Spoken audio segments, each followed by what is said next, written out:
안녕하세요. 사연에 빠지다의 DJ 민영입니다. 오늘 사연자님은 사람이 겉으로만 봐서는 그 새까만 속을 절대 알 수 없다는 사실을 뼈저리게 느꼈다는데요. 과연 어떤 사연인지 들어보겠습니다. 오늘도 두 가지 사연 준비되어 있으니 끝까지 함께 해주시고요. 그럼 오늘의 사연 바로 시작할게요. 구독과 좋아요 잊지 말고 꾹 눌러주세요. 안녕하세요. 저는 이제 막 50대 줄에 들어선 가정주부입니다. 저도 40대까지는 사람이 활기도 있고 하고 싶은 것도 많고 그랬었는데 요즘은 이상하게 기분도 축축 처지고 아무것도 하고 싶지가 않아요. 이런 이야기를 남편과 아이들에게 했더니 다들 하나같이 한다는 말이 갱년기인 것 같다고 하더라고요. 물론 저도 압니다. 제가 갱년기가 오기는 했죠. 하지만 아무리 갱년기라고 한들 단순히 호르몬의 문제라고만 생각하기엔 제 마음이 너무 답답하고 힘들어요. 친구들 추천으로 영양제도 먹어보고 병원에 가서 검사도 이것저것 받아봤는데 영 효과가 없더라고요. 30대, 40대 때에는 애들 키우고 남편 뒷바라지만 하느라 매일 정신없이 살았는데요. 그래서 우울한 줄도 모르고 살았어요. 그런데 이제 애들도 다 커서 대학도 다니고 자기들 생활도 생기니 저도 특별히 신경 쓸 게 없더라고요. 그래서 더 허전하고 우울한 건 줄은 몰라도 이상하게 별거 아닌 일에 기분이 상하고 서운하고 그래요. 최근엔 별것도 아닌 걸 가지고 큰딸에게 짜증을 냈어요. 큰딸이 남자친구가 생겨서 요즘 연애하느라 바빠요. 둘이 얼마나 좋으면 평일에도 매일 만나고 주말마다 나가더라고요. 처음엔 그러려니 했는데 집안에 일이 있어도 관심도 없고 데이트만 하고 다니니 은근 서운하더라고요. 그날은 저희 친정어머니 생신이었어요. 친정어머니께서 요양원에 계셔서 제가 새벽부터 음식해서 면회 갈 예정이었습니다. 남편은 택시 운전을 해요. 원래는 항상 남편이 요양원에 함께 가곤 했는데 하필이면 그날 남편 친구가 상을 당해서 전날 장례식장에서 하루 있다가 오게 됐어요. 혼자 택시를 타야 하나 버스를 타야 하나 고민을 하고 있는데 딸이 늦게까지 자는 모습이 보이더라고요. 저는 오늘은 데이트가 없나 싶어 슬쩍 다가가 부탁을 했습니다. 딸, 오늘 외할머니 생신인 거 알지? 엄마 음식 싸서 요양원 갔다 오려고 하는데 같이 갈래? 다른 날도 아니고 생신이니 소녀까지 같이 데려가면 어머니도 오랜만에 좋아하실 것 같아 부탁했습니다. 저는 딸에게 말하면서도 어쩐지 눈치가 보였어요. 자식들 어릴 때야 제가 굳이 말하지 않아도 제가 어디만 가면 졸졸 따라다녔었지만 이제 좀 컸다고 마트라도 한번 같이 가자고 말하기가 괜히 민망스럽더라고요. 공부하고 아르바이트하고 자식들도 바쁘고 힘든데 제가 괜히 귀찮게 하는 것 같아서요. 그런데 제 말에 딸이 귀찮다는 듯 이불을 덮어버렸어요. 그러더니 한다는 말이 싸가지가 없었습니다. 아, 엄마, 나 이따가 남친이랑 영화 보기로 해서 오늘은 안 돼. 오늘은 그냥 택시 타고 갔다 와. 내가 택시비 줄게. 오전 10시가 될 때까지 침대에서 빈둥거리고 있었으면서 갑자기 남자친구랑 약속이 있답니다. 영화 시간이 언젠데 요양원 면회 시간도 얼마 안 돼서 엄마 할머니 얼굴만 보고 금방 올 거야. 같이 잠깐 갔다가 너는 남친 만나러 가면 되지. 딸이 약속이 있다곤 했지만 그 시간까지 준비도 안 하고 뒹굴뒹굴 하고 있는 게 아직 여유가 있는 것 같아 저는 한 번 더 이야기했습니다. 아무래도 음식을 만들어 싸둔 게 양이 많아서 딸에게 차로 데려다 달라고 해야 할 것 같아서요. 엄마, 나도 계속 시험 기간에 아르바이트해서 너무 피곤해서 그래. 아, 오늘은 제발 좀 쉬자. 제 말이 듣기 싫은지 딸은 잔뜩 인상을 구기며 짜증을 냈습니다. 그 모습을 보니 저도 순간 욱하더군요. 너는 딸년이라는 게 어떻게 그렇게 너밖에 모르니? 네 외할머니가 너한테 어떻게 했는데? 아무리 정신없는 노치네라도 1년에 한 번이는 생일인데 소녀가 돼서 들여다볼 생각도 안 하니? 순간 저는 울분을 토해냈습니다. 친정어머니가 첫손녀라고 제 딸을 얼마나 예뻐했는지 몰라요. 친정어머니는 평생 시골에서만 사시던 분이었는데 제가 둘째를 낳고 힘들어하니까 큰애를 봐주시겠다고 시골에서 자주 올라오셔서 큰딸을 봐주셨어요. 엄마도 무릎도 안 좋고 허리도 안 좋으면서 손녀 놀아주겠다고 동물원이고 공연장이고 혼자 데리고 다녀주셨습니다. 그렇게 키웠는데 딸년이 1년에 한 번도 할머니를 보러 가지 않겠다고 하니 서운하고 너무 화가 났습니다. 그 순간만큼은 제 속으로 낳은 자식이라도 미웠어요. 아, 왜 또 말을 그렇게 해? 그리고 나만 손녀야? 김희수한테는 말도 안 했으면서 왜 나한테만 그래? 딸려는 또 둘째랑 비교하며 자기한테만 뭐라고 한다고 하네요. 예서는 면허가 없잖아. 저기 식탁 위에 짐 좀 봐라. 엄마가 혼자 힘들게 낑낑 들고 가야 하는데 면허 있는 네가 좀 태워다 주면 안 되니? 결국은 운전해달라는 말이었네. 그러니까 내가 택시비 준다고 택시 타고 가라고 했잖아. 말해봐야 뭐 하겠어요. 자식이라고 많은 것도 아니고 딸랑 둘인데 하나같이 제 속을 알아주는 놈이 없으니 계속 말해봐야 우라통이 더 터졌습니다. 내가 그깟 택시비 없어서 그러냐? 에이그 싸퉁바가지 없는 년. 내가 너한테 뭘 바라냐? 엄마! 별것도 아닌 거 가지고 왜 그렇게 예민하게 굴어? 그리고 나한테 년이라고 좀 욕하지 좀 마. 딸 사춘기 때보다 요즘 들어 딸이랑 훨씬 더 다툽니다. 사춘기 때는 딸이 말도 안 하고 입을 꾹 다물고 있어서 제가 받아주기만 하면 됐었는데요. 제 갱년기는 화를 도저히 참을 수 없어 버럭버럭 내질러야만 화가 누그러드니 가족들하고 안 싸울 수가 없었어요. 이런 이야기를 시댁에서 동서와 함께 나눈 적이 있습니다.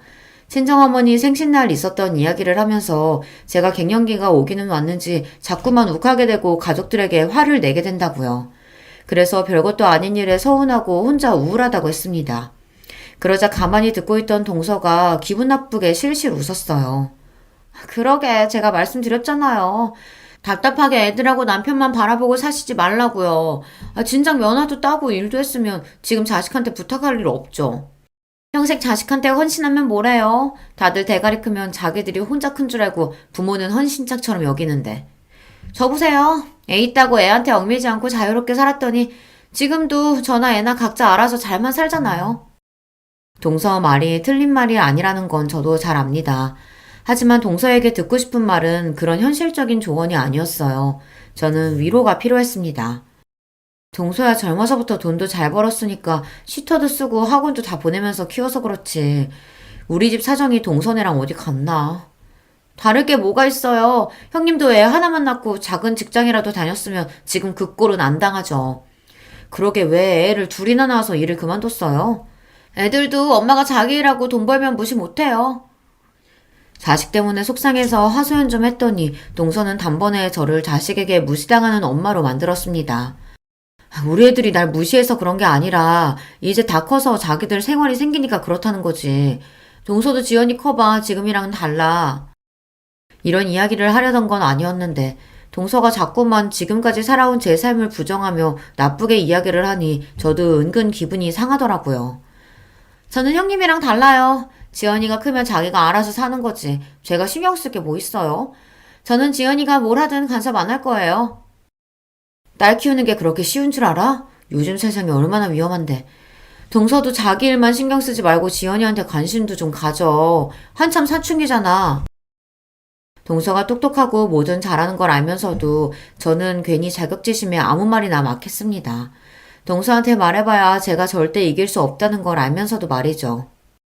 한참 사춘기 맞죠? 근데 우리 지연이는 괜찮아요. 스트레스 풀라고 제가 병원에서 매일 피부 관리도 해주고 백화점에서 쇼핑하라고 제 카드도 줬어요. 형님은 모르시겠지만 요즘 애들은 금융치료라고 해서 부모가 집에서 챙겨주는 것보다 한도 없는 카드 주는 걸 더 좋아하거든요. 그거면 사춘기고 뭐고 그냥 지나가는 거죠 뭐. 제가 이렇게 푼수해요. 동서한테 이런 이야기를 해봐야 제 마음을 이해할 리 없는데 괜한 소리를 해서 또 듣기 싫은 소리를 듣고 말았습니다. 제 동서지만 참 잘났어요. 동서는 피부과 의사입니다. 동서는 저랑 나이가 비슷한데도 결혼하고 5년이 지나서야 애를 낳아 아직 애가 중학생이에요. 의사 시험에 합격하고 나서 아이를 낳겠다고 하는 바람에 시동생이 기다려줬거든요. 동서는 대단해요. 아이를 낳고도 낳은 지 일주일 만에 바로 병원에 출근했어요. 당시에 저는 아무것도 못하고 애 둘만 키우는 것도 힘들어서 정신이 없었는데 동서는 이제 갓 태어난 신생아를 남의 손에 맡기고 열심히 일했습니다. 그 덕분에 동서는 지금 강남에서 개인 병원을 운영 중이에요. 집도 한남동의 비싼 아파트에 살고 차도 외제차가 2대나 있는 걸로 알고 있습니다. 시동생은 약사예요. 현재 동서 병원 1층에서 약국을 운영 중입니다. 원래 시동생은 시댁 자랑이었어요. 어릴 때부터 공부도 잘하고 성실해서 동네에서도 유명한 모범생이라 시부모님이 떠받들어 살았었는데요. 본인보다 더 잘나고 똑똑한 아내를 만나는 바람에 어깨를 못 펴고 살고 있어요. 결혼 초에는 시부모님께서 동서를 단단히 잡겠다고 잔소리도 해보고 시집살이도 시켜봤지만 소용없었습니다. 동서는 친정이 강남에서 유명한 땅 부자라 결혼할 때 시동생 명의로 아파트도 해주고 차도 사줬어요. 나중에 시동생 약국까지 차려주셨고요. 그렇다 보니 시부모님 입장에서는 깨갱하고 며느리를 상선으로 모시는 수밖에 없었죠. 한 번은 이런 적도 있었습니다. 동서가 조카를 낳고 얼마 되지 않아 시댁에 떡하니 찾아와 애를 좀 봐달라고 했어요. 본인이 교수가 되려면 미국에 1년 동안 연수를 꼭 다녀야 한다고요. 당신 뭐 하는 거야? 그거 안 된다고 했잖아. 애가 이제 태어난 지 100일도 안 됐는데 엄마가 애 두고 미국을 어떻게 가? 동서가 미국에 가는 게 시동생과 상의된 부분은 아니었는지 시동생은 동서를 다그쳤어요. 하지만 동서는 아랑곳하지 않았습니다. 어머니 이 사람 좀 보세요. 본인은 여기저기 학회며 출장이며 다 다니면서 저는 미국에 공부 좀 하러 간다는데 애로 발목 잡으면서 못 가게 해요. 동서와 시동생은 이미 한바탕 싸우고 왔는지 둘 다 격앙된 상태로 시댁에 와선 시어머니에게 다짜고짜 애를 봐달라고 했어요. 시동생은 동서가 미국 가는 건 절대 안 된다는 입장이었고요. 당신이 레지던트 잘 마무리하고 싶다고 해서 애도 안 낳고 기다려줬잖아. 근데 애 낳자마자 기다렸다는 듯 미국 가는 건 너무 이기적인 거 아니야? 더군다나 우리 애를 왜 우리 엄마가 봐? 평소 조용하고 말도 없는 시동생이 저렇게 화를 내는 모습은 저도 결혼하고 처음 봤어요. 아, 그럼 어떡해. 당신은 매일 약국 때문에 바쁘고 시토한테 1년을 맡길 수는 없잖아. 미국 가는 것도 우리 부모님이 지원해 주시는데 거기다가 애까지 봐달라고 할 순 없잖아. 동서와 시동생은 이미 서로 감정의 골이 깊어 보였습니다. 일과 육아 문제에 있어서 전혀 상의가 되지 않은 상황이었죠. 그만 좀 해라. 아휴, 능력 있는 며느리 모시고 살기 힘들다. 꼭 그렇게도 하고 싶은 대로 다 하고 살아야겠니? 제가 애 하나 낳았다고 하고 싶은 거 못할 건 또 뭐예요? 애 봐주기 싫으시면 놔두세요. 그냥 저희 부모님께 부탁드릴게요. 내가 지금 애 봐주기 싫어서 이러니? 애도 애지만 부부가 어떻게 1년이나 떨어져 살아? 앞으로 평생 살아야 하는데 1년 정도 떨어져 있는 게 뭐 어때요? 어차피 지금도 뭐 대단히 사이좋은 부부는 아니에요.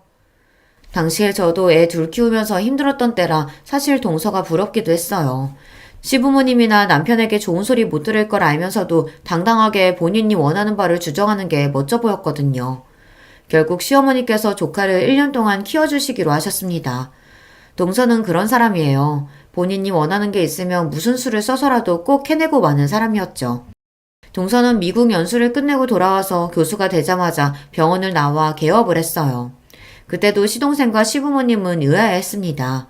애까지 어머니에게 맡기고 공부하겠다고 가더니만 결국은 와서 교수로 생활할 것도 아니고 바로 개업을 했으니까요. 교수님은 슬슬 놀면서 일할 줄 알았는데 이건 뭐 매일 수술에 학회에 수업까지 하루가 24시간이라도 모자라는 거 있죠? 너무 힘들다고 했더니만 아버지가 그냥 나와서 개업하라고 하더라고요. 어차피 가지고 있는 아버지 건물 놀리기 아깝다고. 그 김에 지연이 아빠 약국도 개업해주기로 하셨어요. 어머, 정말? 우리 아들 약국을 차려주신다고? 어머, 너무 감사하다. 잘됐다, 아들. 그때까지는 시동생이 남의 약국에서 월급쟁이로 일하고 있었는데 능력 있는 처가 덕분에 약국을 차리게 된 거죠. 동서가 미국에 가 있는 사이 시어머니는 매일같이 조카를 보면서 애 버리고 간 못된 년이라고 동서 욕을 하시더니만 약국 이야기에 웃음이 떠나질 않으셨어요. 어머니께서 1년이나 우리 지연이 봐주셨는데 당연히 그 정도는 해드려야죠. 나중에 약국이랑 병원 개원하면 자주 놀러오세요. 동서를 보면서 한 번 더 크게 느낀 게 돈이 참 좋은 거라는 겁니다. 동서처럼 머리도 좋고 능력도 있는 사람이 경제적으로도 여유가 있으니 어디서든 기죽을 일이 없더라고요. 결혼하고 5년 동안 아이를 낳지 않아도 당당하고 애를 낳자마자 남편과 아이를 두고 미국에 가도 당당하고 그러고 돌아와 돈으로 모든 보상을 하고 나니 다들 한마디도 안 하더라고요.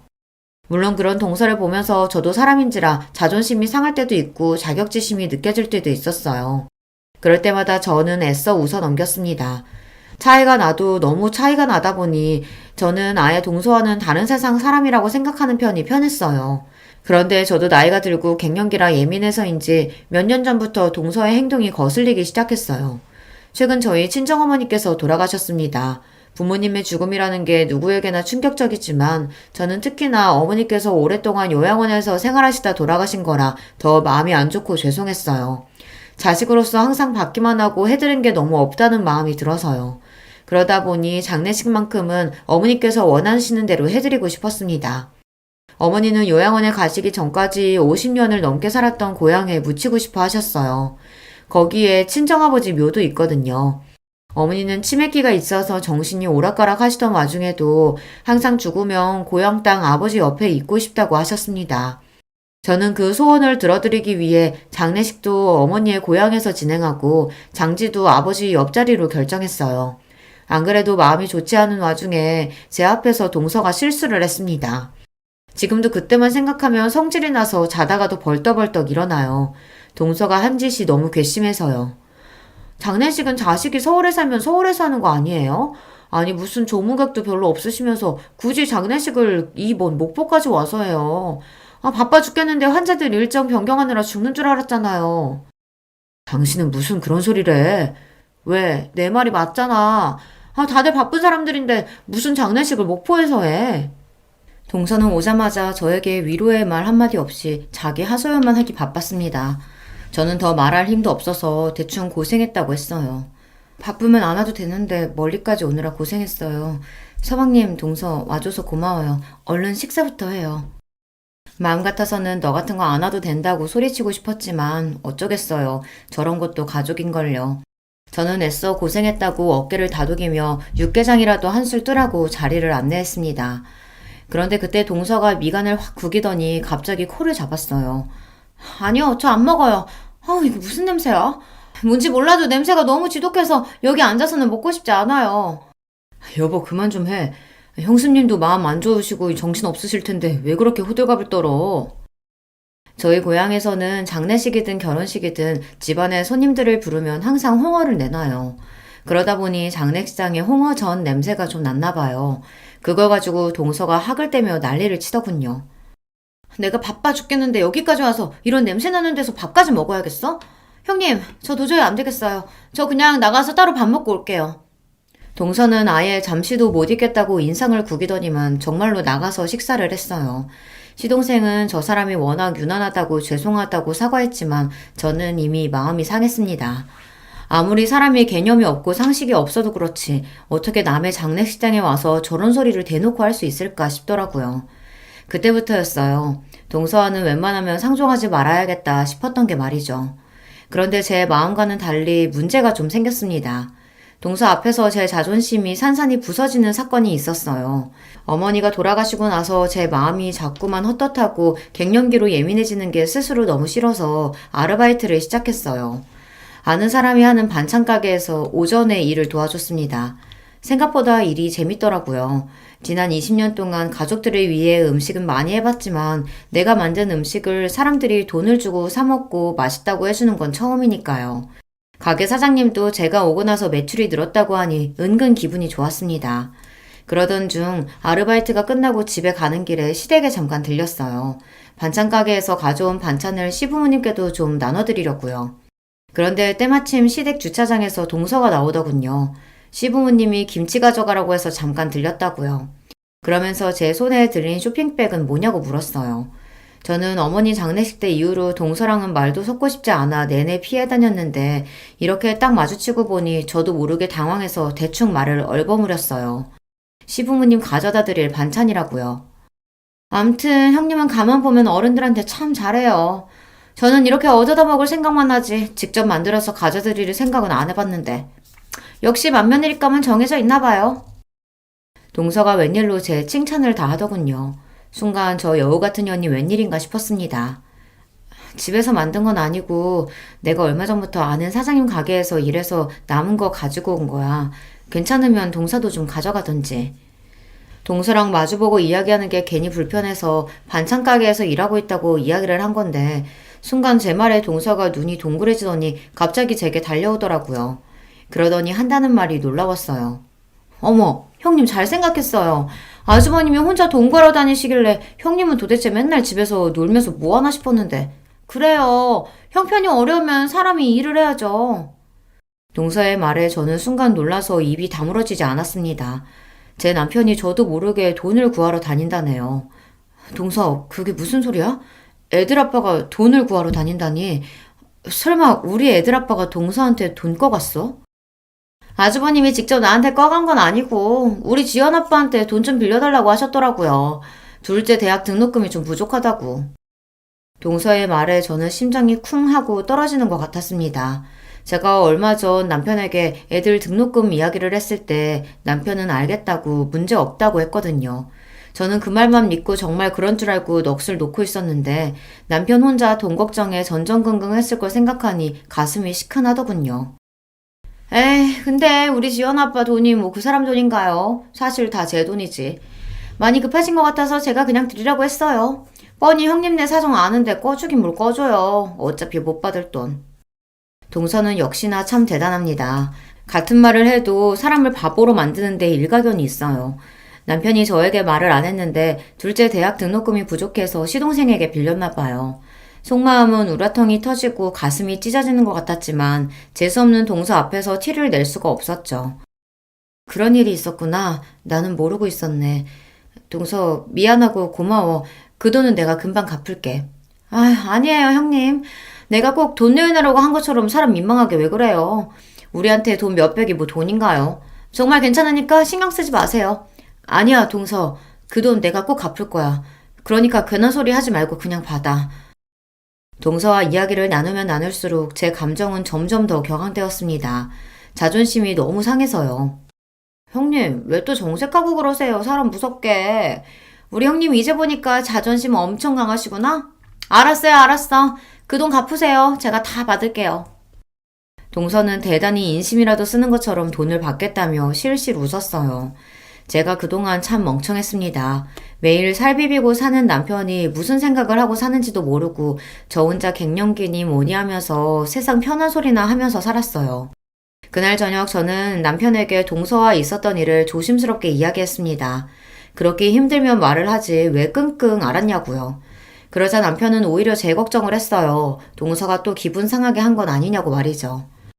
당신 장모님 돌아가시고 힘들어하는 거 뻔히 아는데 거기다가 대고 돈 이야기를 어떻게 해. 그때는 수금이 늦어져서 그런 거니까 걱정하지 마. 내가 금방 그 돈 갚을 거니까. 남편은 참 착한 사람입니다. 평생 혼자 처자식 먹여 살리느라 고생도 많이 하고 힘든 일도 많았을 텐데 저에게는 항상 괜찮다고 걱정하지 말라고만 합니다. 저는 변하기로 했습니다. 고등학교 졸업하고 서울에 올라와 배운 것도 없이 결혼해서 애들 키우며 사느라 현실에만 안주하고 하루하루 의미 없이 살았었는데 이제는 그러지 않을 거예요. 저는 아르바이트 하던 반찬 가게에서 정직원으로 새벽부터 오후까지 일했습니다. 결혼하고 처음으로 제가 일에 월급을 받아 남편에게 줬어요. 남편은 고생스럽게 왜 일을 하냐고 했지만 저는 괜찮다고 했습니다. 처음 하는 일이지만 즐겁고 재밌다고요. 진심이었습니다. 대단한 일은 아니지만 제가 잘하는 일을 가지고 돈까지 버니 기분도 전보다 훨씬 나아지는 것 같고 딸들과도 마찰이 확실히 줄더라고요. 제일 좋은 건 돈을 버니 마음의 여유가 생겼다는 겁니다. 그리고 약속대로 몇 달 뒤 시동생에게 빌린 돈은 제가 다 갚았어요. 시동생은 갚을 필요 없다고 했지만 그러면 제 마음이 너무 불편하니 꼭 받아달라고 했습니다. 그러던 어느 날이었습니다. 시아버지 팔순이시라 시댁에서 가족들끼리 모여 식사를 하기로 했어요. 원래는 동서가 해외여행을 가자고 이야기했었는데 시아버지께서 최근 무릎이 안 좋아 수술하시는 바람에 여행은 안 가기로 하고 가까운 친인척만 모여 식사를 하기로 했습니다. 사실 저는 다행이다 싶었어요. 시아버지께서 아프신 건 안타깝지만 다 같이 해외여행을 가는 건 솔직히 부담됐거든요. 요즘 누가 촌스럽게 집에서 잔치해요. 그냥 해외여행 가요, 어머님. 어머님, 아버님 연세도 있으신데 언제 또 다 같이 여행을 가보겠어요? 이 많은 식구가 한 번에 여행 가려고 하면 비용이 만만치 않을 텐데 해외는 좀 부담스럽고 국내로 한번 알아볼까? 요즘 우리나라도 물가 많이 올라서 국내에서 여행하나 해외로 가나 크게 다르지 않아요. 형님네랑 우리랑 반반씩 내면 되는데 그 정도는 갈 수 있죠. 순간 저는 머리가 복잡했습니다. 시부모님의 우리 식구, 동선의 식구 다 하면 적어도 9명인데 그 식구가 해외에 간다고 하면 도대체 얼마나 들어갈까 계산도 안 됐죠. 제 머릿속이 정신없이 돌아가는 걸 여우 같은 동서가 눈치챘는지 피식 저를 비웃었습니다. 형님, 반씩 내는 것도 부담스러우시면 그냥 저희가 다 낼게요. 그거 얼마나 한다고 티나게 그렇게 놀라고 그래요. 제 표정만 보고 비웃더니만 동서는 본인이 다 내겠다고 했어요. 그러다 시부모님은 됐다고 손사래를 치셨죠. 됐어. 자식들 힘든데 다 늙어서 해외여행은 무슨 해외여행이야. 젊은 너희들이나 갔다 와. 우리는 안 가도 돼. 형님이 시댁이랑 여행 가는 거 불편한 티 팍팍 내서 아버님 삐지셨잖아요. 아버님 걱정하지 마세요. 둘째 며느리가 비행기 꼭 태워드릴게요. 동서는 꼭 말을 해도 사람을 이상하게 만들면서 이야기했습니다. 꼭 마치 제가 시부모님이랑 여행 가기 싫어하는 것처럼 만들어버리더라고요. 저는 듣다 기분이 나빠서 동서는 무슨 말을 그렇게 하냐고 한마디 하려던 참이었습니다. 그런데 그때 마침 남편이 나서더군요. 아, 그걸 재수씨가 왜 다 내요? 내가 장남인데 내도 우리가 내야죠. 우리가 무슨 돈이 있어서 온 식구 해외여행비를 다 낼 수 있겠어요. 남편은 돈도 없으면서 동서랑 시동생 앞에서 괜히 자존심이 상하니 오히려 더 큰 소리를 쳤습니다. 그 모습을 보는데 짜증이 나면서도 애써 꾹 참았어요. 시부모님도 있는 앞에서 괜히 이런저런 이야기를 더 했다가는 분위기가 더 이상해질 것 같아서요. 아니야, 형. 우리야 매번 해외에 자주 나가서 마일리지도 있고 따로 여행 적금 드는 것도 있어서 부담 없어. 우리가 낼게. 시동생 말에 남편이 한마디 더 하려는 걸 제가 슬쩍 허리를 쿡 찔렀습니다. 가만히 있으라고요. 저라고 이러고 싶었겠습니까? 저도 시아버지 팔순에 척척 돈 내고 싶어요. 남편 택시 운전해서 애들 대학도 간신히 보냈는데 저희가 모아놓은 돈이 어디 있겠어요. 그런 와중에 어찌됐든 해외여행은 못 가게 됐으니 은근 다행이다 싶었죠. 저희는 먹고 죽으래야 돈이 없으니 싫어도 동서한테 얹혀서 여행에 따라가야 할 판이었는데 괜히 가서 또 무슨 바보 취급을 당할까 걱정됐거든요.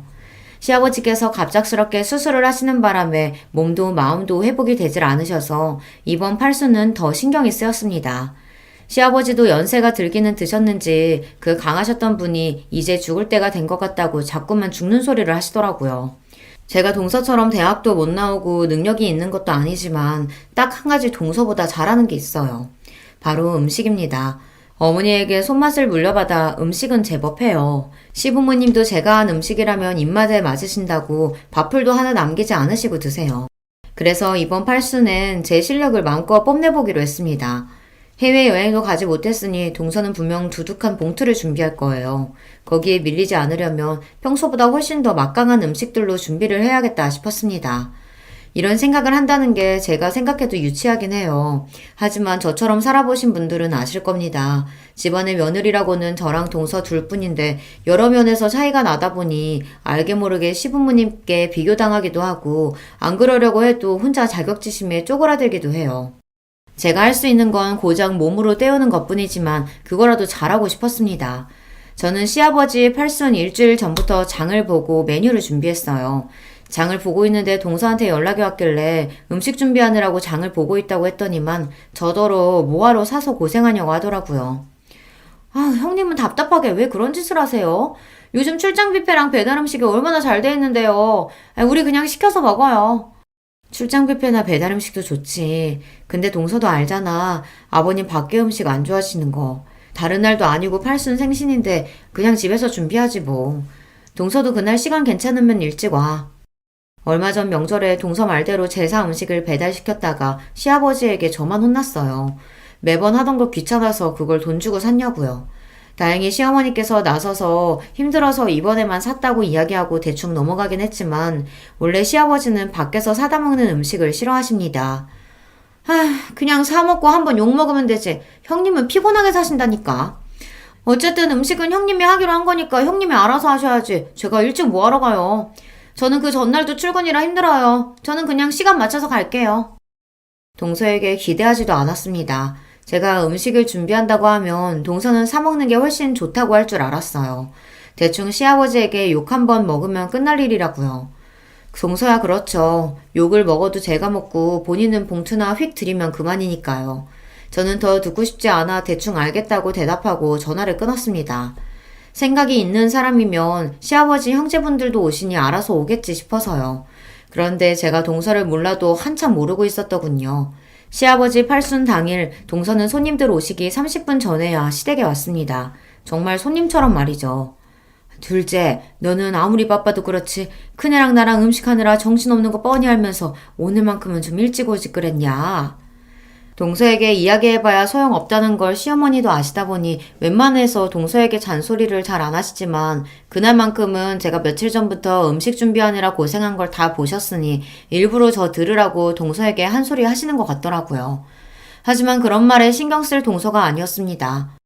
어머님도 참 요즘에 어떤 시대인데 음식하는 거 가지고 잔소리를 하세요. 그리고 제가 보통 며느리예요? 바쁜 의사 며느리인데 이 정도는 이해해 주셔야죠.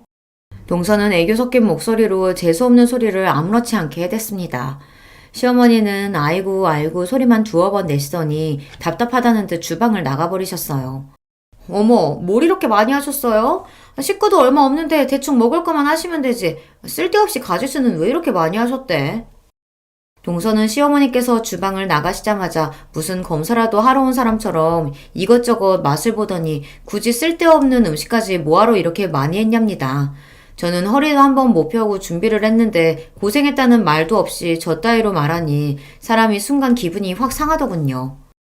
동서는 살림의 살자도 모르고 음식이라고는 해본 적도 없어서 잘 모르나 본데 잔치 음식에는 다 기본 구성이라는 게 있는 거야.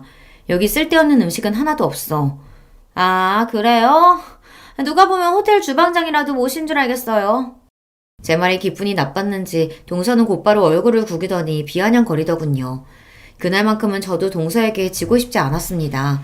사람이 아무리 바쁘고 일이 많아도 뻔히 제가 시아버지 생신장을 준비한다는 걸 알고 있었으면서 손님처럼 와서 얻어먹으려고만 하는 꼴이 얄미웠거든요. 음식 그만 좀 만지작거리고 앞침 하나 좀 매. 이거 다 가져다 놔야지. 음식이 쓸데없는 것만 있네, 먹을 게 없네 하는 소리를 짓거리더니만 자꾸만 손으로 음식을 덥석덥석 집어먹는 꼴이 기가 막혔어요. 저는 옆에 있던 앞치마를 동서에게 건넸습니다. 하나씩 들고 거실로 나르자고요. 그런데 그때 제가 건넨 앞치마를 툭 내려놓은 동서가 기가 막힌 소리를 했습니다. 형님이 다 알아서 한다고 하시더니 왜 자꾸 저한테 시키세요? 제가 남들처럼 주방에 들어가서 음식이나 하려고 이렇게 뼈 빠지게 공부한 줄 아세요? 음식 같은 건 형님처럼 못 배운 사람이나 하는 거죠. 전 아버님 드리려고 용돈 두둑히 챙겨왔거든요. 일은 몸으로 대충 때우시는 형님이 다 하세요. 세상에 동서가 싸가지 없는 거야 진작 알고 있었지만 이 정도일 줄은 몰랐습니다. 동서는 자기 할 말만 내뱉더니 그대로 몸을 돌려 거실로 나가려고 했어요. 순간 욱한 저는 저도 모르게 동서의 머리채를 잡았습니다. 형님! 지금 뭐 하는 거예요? 이거 안 나요? 야, 너 뚫린 입이라고 아무 말이나 하면 되는 건 줄 알아? 너 내가 지금까지 예뻐서 봐준 줄 알아? 이게 돈 좀 있다고 어디서 유세야! 저도 제가 이런 행동을 할 줄은 꿈에도 몰랐습니다. 너무 화가 나고 짜증이 나니 손이 저절로 동서의 머리채를 흔들고 있더군요. 그 순간 시어머니께서 부르시는 소리가 들렸습니다. 손님들 오셨다고요. 저는 놀라서 잡고 있던 동서의 머리채를 확 놓아버렸습니다. 저는 애써 당황한 티를 숨기며 동서를 쏘아봤어요. 한 번만 더 내 앞에서 재수없게 굴었다간 가만히 안 둘 거니까 그런 줄 알아. 저는 당당하게 제 할 말을 하고 동서보다 앞서 거실로 나갔습니다. 그때까지도 혹시나 동서가 뒤에서 달려들기라도 할까봐 겁이 나서 심장이 쿵쿵 크게 뛰었어요. 하지만 이미 벌어진 일이었습니다. 앞으로 동서가 저에게 무슨 짓을 하든 저도 더는 봐주지 않기로 했어요.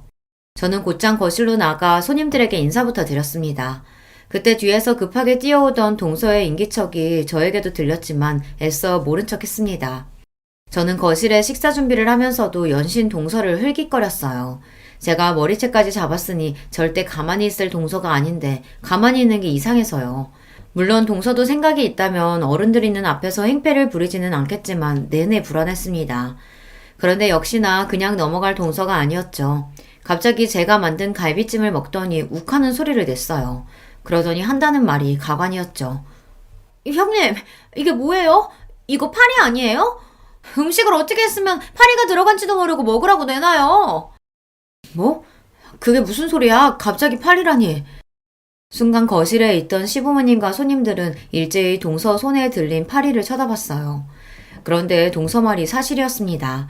제가 만든 갈비집에서 새까만 파리가 나왔어요.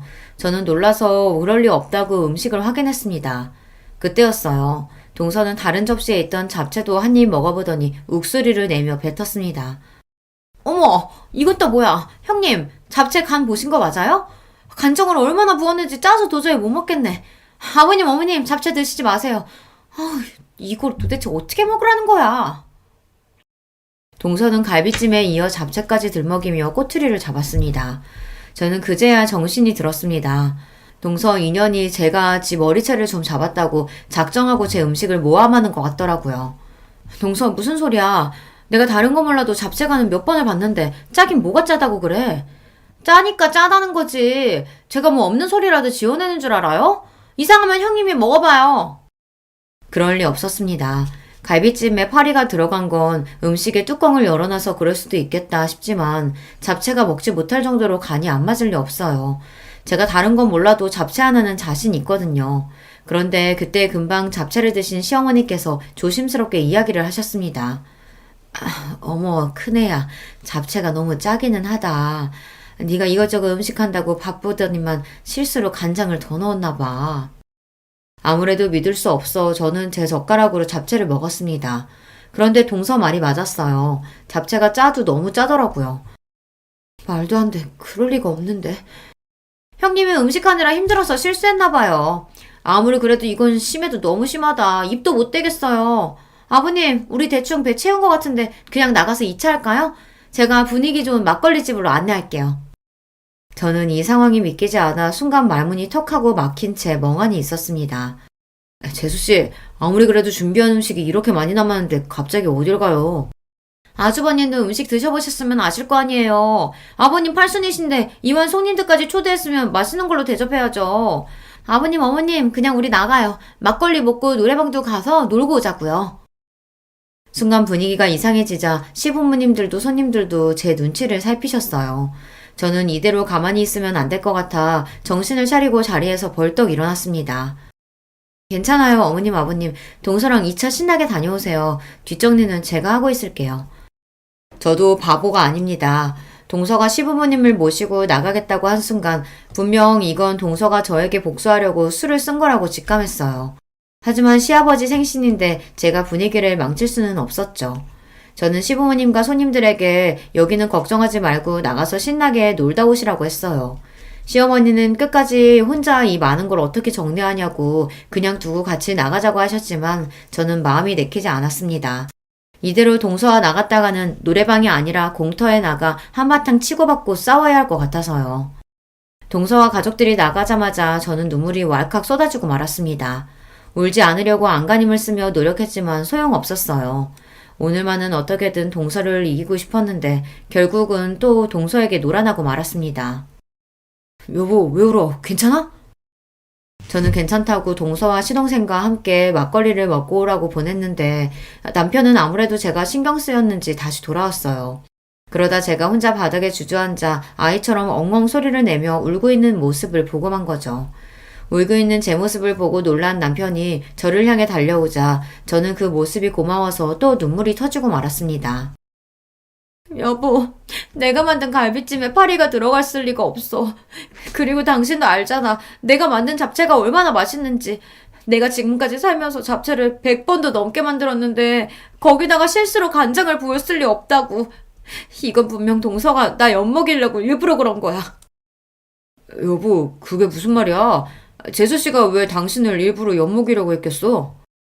눈물을 펑펑 쏟으며 웅얼거리는 제 말에 남편은 무슨 소리냐고 자세하게 이야기해보라고 했습니다. 남편의 다정함에 기대해 저는 오늘 주방에서 있었던 일을 그대로 다 말했어요. 동서가 늦게 와서는 내 음식 가지고 듣기 싫은 소리를 하길래 하도 열받아서 머리채를 잡았다고요. 그랬더니 동서가 화가 나서 일부러 내 음식에 장난질하고 시부모님 모시고 나간 것 같아. 평소 동서가 하는 짓을 봤을 땐 분명해. 제 이야기를 들은 남편은 눈이 휘둥그레졌습니다. 평소 누구에게도 싫은 소리 한마디 못하는 제가 흥분해서 동서의 머리채까지 잡았다는 말에 남편도 많이 놀라나 보더라고요. 그러더니 남편이 한다는 말이 놀라웠습니다. 재수씨, 이 여자 이거 진짜 안 되겠네. 어디 감히 천사 같은 우리 와이프를 가지고 놀아. 여보, 걱정하지 마. 내가 재수씨, 아니 그 여자 코를 아주 납작하게 만들어줄게. 그때까지는 저도 남편이 무슨 소리를 하는 건가 싶었습니다. 저도 동서 때문에 화가 나긴 했지만 남편이 무슨 수로 동서의 코를 납작하게 해주겠다는 건가 싶어서 남편에게 물어봤습니다. 무슨 계획이 있는 거냐고요. 당신은 걱정하지 말고 딱 기다려. 내일이면 다 해결될 테니까. 남편답지 않게 단호하게 말하는 모습에 뭔가 믿는 구석이 있는 것 같긴 했지만 바로 다음날 남편은 생각지도 못한 폭탄 발언을 했습니다. 다음날 저녁 남편은 시댁으로 저와 동서를 모두 수집했어요. 어제 생일이라고 거하게 상도 차려주고 막걸리에 노래방까지 가서 신나게 놀았으면 됐지. 오늘은 또 무슨 일로 식구들을 다 불러 모았어? 아버님은 무슨 일이냐고 연신 물으셨습니다. 그러자 남편은 들고 있던 봉투에서 웬 사진들을 꺼내 바닥에 던지듯 뿌렸습니다. 그러더니 한다는 말이 충격적이었어요. 아버님, 어머님, 놀라지 말고 들으세요. 이게 바로 아버님, 어머님이 예뻐했던 둘째 며느리의 진짜 모습이니까. 남편의 말에 자리에 있던 시부모님과 저는 의아한 얼굴로 바닥에 떨어진 사진을 주었습니다. 뭐야, 둘째야. 이게 다 뭐냐? 이 남자들은 누군데 너랑 이러고 있는 거야? 네? 무슨 말씀이세요, 어머님? 남자라뇨? 남편이 뿌린 사진 안에는 술에 잔뜩 취한 동서가 양쪽에 젊은 남자들을 끼고 웬 술집에서 나오는 사진이었어요. 그 사진을 확인한 시부모님은 곧장 동서를 쏘아보았고 동서는 놀라 사진을 구겼습니다. 그러더니 한다는 소리가 기가 막혔어요. 어머, 아주버님, 이게 다 뭐예요? 아주버님 혹시 스토커예요? 남의 사진을 이렇게 마음대로 찍으면 어떡해요? 모 눈에는 뭐만 보인다더니 스토커는 무슨. 아버지, 어머니, 그 사진 속 술집 보통 술집 아니에요. 돈만 주면 젊은 남자들이랑 술 먹고 노는 룸사롱이라고요. 그랬습니다. 알고 보니 얼마 전 남편이 손님을 태우고 강남에 갔다가 우연히 한 술집 앞에서 동서를 보았답니다. 남편은 동서 병원이 강남에 있으니 일이 끝나고 한잔 했나 보다 싶어 아는 체 하려고 했대요. 동서가 술에 많이 취했으면 집에 데려다 주려고요. 그런데 그때 동서 뒤에서 웬 젊은 남자들이 나타나더니 동서를 부축해 남편이 운전하는 택시를 잡았답니다. 그러더니 동서를 남편의 택시 뒤에 태운 거예요. 동서를 태운 남자들은 딱 봐도 동서의 동료가 아닌 것 같았답니다. 생김새도 의상도 범상치 않았대요. 뒷좌석에 탄 동서는 술을 얼마나 많이 먹었는지 취해서 남편을 알아보지도 못했답니다. 남편이 이런저런 말을 거는데도 아예 알아듣질 못했대요. 그날 남편은 곧바로 시동생에게 연락해 동서를 데려다 줬답니다. 그리고 남편이 강남에서 본 광경을 그대로 이야기한 거예요. 남편의 말에 시동생은 뭔가 짐작가는 게 있었는지 본인이 알아볼 테니 남편에게는 걱정하지 말라고 했답니다. 그러고 보니 시아버지 팔순날 시동생의 표정이 어둡기는 했어요. 동서와 일절 이야기를 나누지도 않았고요. 이거 내가 찍은 게 아니라 종혁이가 재수씨한테 사람 붙여서 찍은 거예요.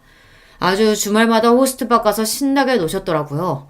거짓말할 생각은 애초에 하지 마요. 사진은 이거 말고도 엄청 많으니까. 그날 이후 시동생은 동서가 술집에 다닌다는 증거를 찾기 위해 사람을 붙였답니다. 그리고 이혼을 준비하고 있었어요. 말도 안 돼. 당신들이 어떻게 나한테 이럴 수가 있어? 호스트바가 뭐? 돈 있으면 여자가 갈 수도 있지. 동서는 시부모님도 계신 앞에서 더러운 본색을 드러냈습니다. 바닥에 떨어진 사진을 벅벅 찢으며 자기는 잘못한 게 없다고 뻔뻔하게 굴었어요. 저는 동서의 뻔뻔함에 소름까지 돋았습니다. 아이고, 이게 다 무슨 일이라니. 동서가 숨겨왔던 진짜 모습이 드러나자 시부모님도 놀라서 뒷목을 잡으셨어요. 얼마 뒤 동서와 시동생은 이혼했습니다. 시동생은 알게 모르게 동서랑 살면서 쌓인 게 많았는지 동서의 귀책 사유들을 샅샅이 찾아내 법원에 제출했습니다. 사람이 하나를 보면 열을 안다고 남인 저에게도 그렇게 못되게 굴었는데 남편에게는 오죽했겠어요. 시동생은 정신적 피해 보상에 대한 위자료도 청구했답니다.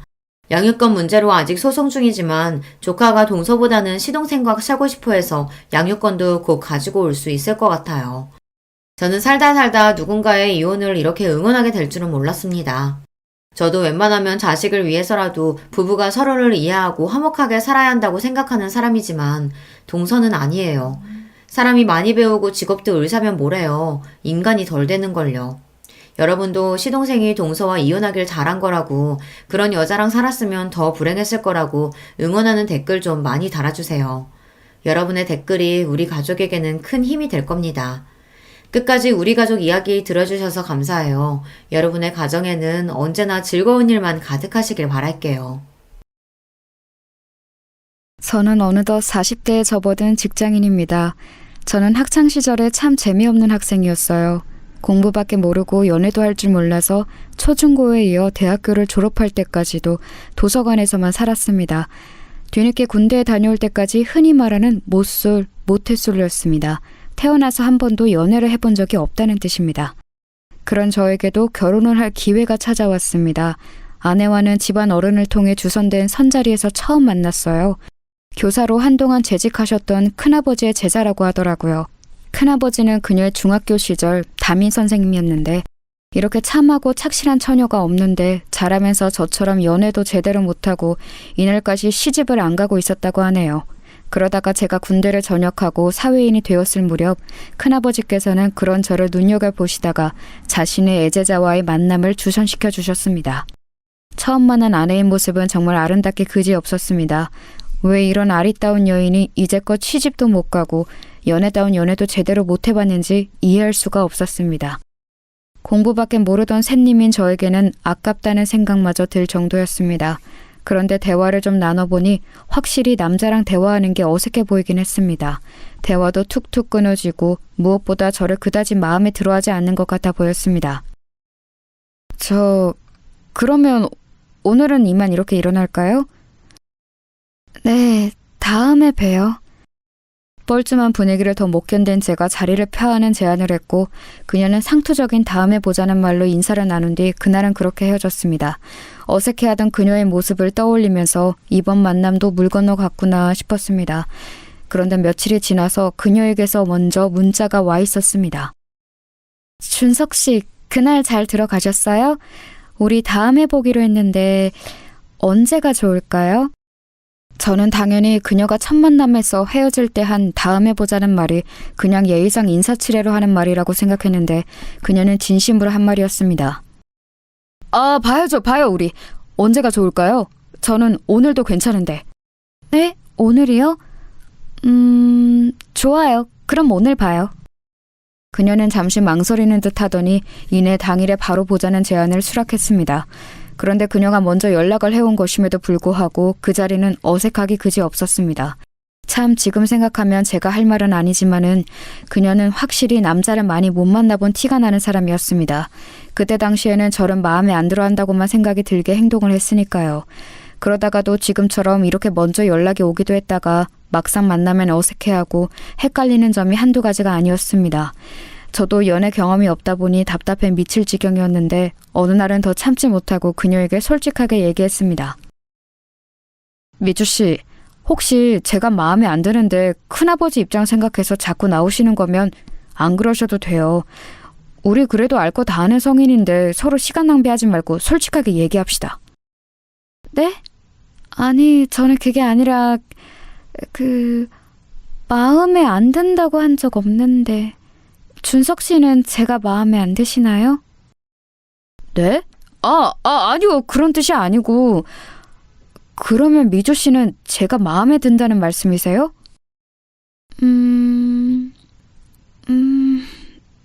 네. 그녀는 몇 차례 쭈뼛거리더니 이윽고 힘겹게 긍정의 대답을 했습니다.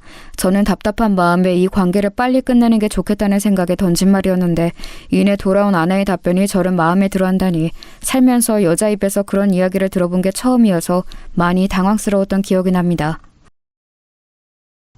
저는 미주 씨가 저 마음에 안 들어 하시는 줄 알았어요. 만나서도 말씀도 잘 안 하시고 문자도 단답으로만 대답하시고 그래서 그냥 스승님이신 큰아버지 입장 생각해서 어쩔 수 없이 몇 번 나와주신다고 생각했어요. 아니에요.